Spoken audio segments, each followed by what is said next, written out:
അല്ലെങ്കിലും എന്റെ വാക്കിനൊരു വിലയില്ലല്ലോ. എല്ലാം പപ്പയുടെയും മോളുടെയും തന്നിഷ്ടമല്ലേ. തോന്നിവാസം കാണിക്കാൻ ഒരു മോളും അതിനൊത്തു തുള്ളാൻ ഒരു പപ്പയും. എന്റെ പൊന്ന അലീസേ, എന്റെ കൊച്ചു എന്നാ ചെയ്തെന്നാ? പിള്ളേരാകുമ്പോ ഫ്രണ്ട്സിന്റെ കൂടെ പുറത്തു പോയെന്നിരിക്കും. അതിനിപ്പോ എന്നെ പ്രശ്നം? അതെ, അങ്ങനെ ചോദിക്ക് പപ്പേ. ഒന്നുമില്ലെങ്കിലും ഞാൻ കറക്റ്റ് 2 മണിക്ക് തന്നെ വീട്ടിൽ വന്നില്ലേ. അപ്പനും മോളും കണക്കാ. ഇതിലും ഭേദം പോത്തിനോട് ഭേദം ഒതുന്നതാ. ഇപ്പൊ നിനക്ക് സമാധാനമായില്ലേ? ഇനിയെങ്കിലും പറ, എവിടെയാ കുപ്പി ഒളിപ്പിച്ചു വെച്ചേക്കുന്നേ? 2 അടിക്കാഞ്ഞിട്ട് എന്റെ കൈ വിറയ്ക്കുക. ആണോ പപ്പേ? എങ്കിലേ ഇന്ന് വൈകിട്ടും കൂടി ഒരു പാർട്ടി ഉണ്ട്. അതും കൂടി കഴിഞ്ഞു വന്നാ തരാം.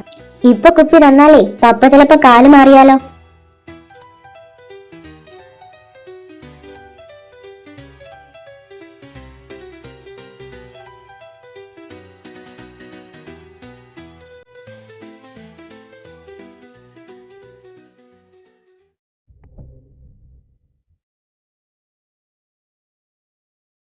കൊലപാതകം തുടർക്കഥയോ? ഇതുവരെ പ്രതികളെ കണ്ടെത്താതെ പോലീസ്. ഞാനും നീയും അടക്കം ഈ ഡിപ്പാർട്ട്മെന്റിലെ എല്ലാ അവന്മാരും ഈ കേസിന്റെ പുറകെയാ.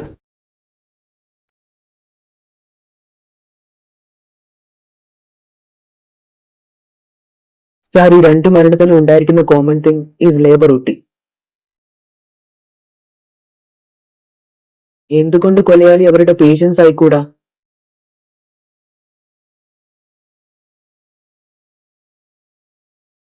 ഇനി ഞാൻ വിചാരിച്ചിട്ട് ഒരു വഴിയേ ഉള്ളൂ.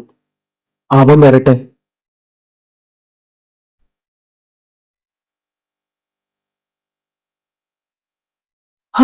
അവന്റെ ഭാര്യ വണ്ടി കയറി ചത്തത് നാട്ടുകാർ മൊത്തം കണ്ടതാ.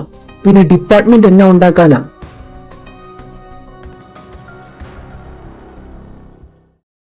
ആര്? ആന്റണിയോ? ആന്റണിക്ക് 2 അടിക്കാൻ പോലീസിന്റെ ഔദാര്യം വേണ്ട.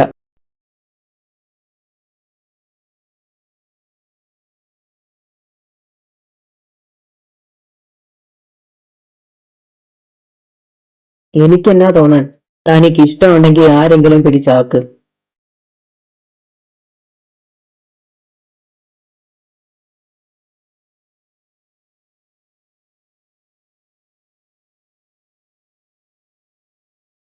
ഇവന്മാരൊക്കെ പിന്നെ എന്നാ തെളിവെടുപ്പുണ്ടാക്കിയെന്നാ?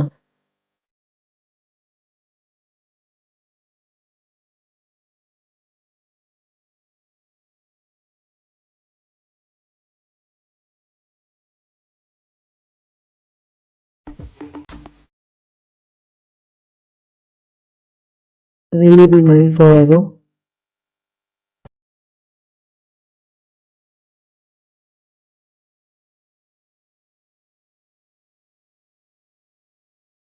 പെൺകുട്ടിയായാൽ നിന്നെ പോലെ സുന്ദരിയായിരിക്കണം.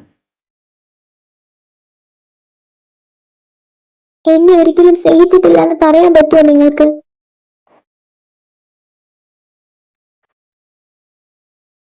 അന്തോണിച്ച ശരിക്കും ഡോക്ടർ ആവേണ്ടതായിരുന്നു.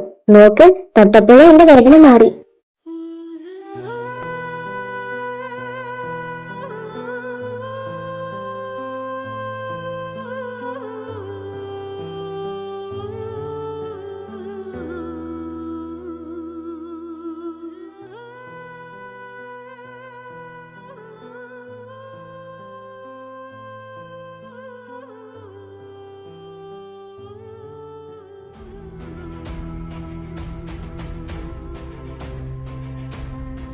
ഇതൊരു കൊലപാതകമാണെങ്കിൽ ആര്, എന്തിനു വേണ്ടി?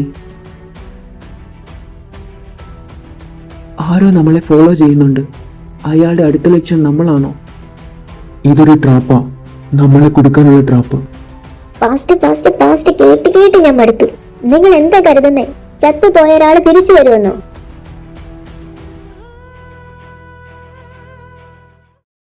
താൻ താൻ നിരന്തരം ചെയ്യുന്ന കർമ്മങ്ങൾ താൻ താൻ അനുഭവിച്ചിടുകന്നേ വരൂ.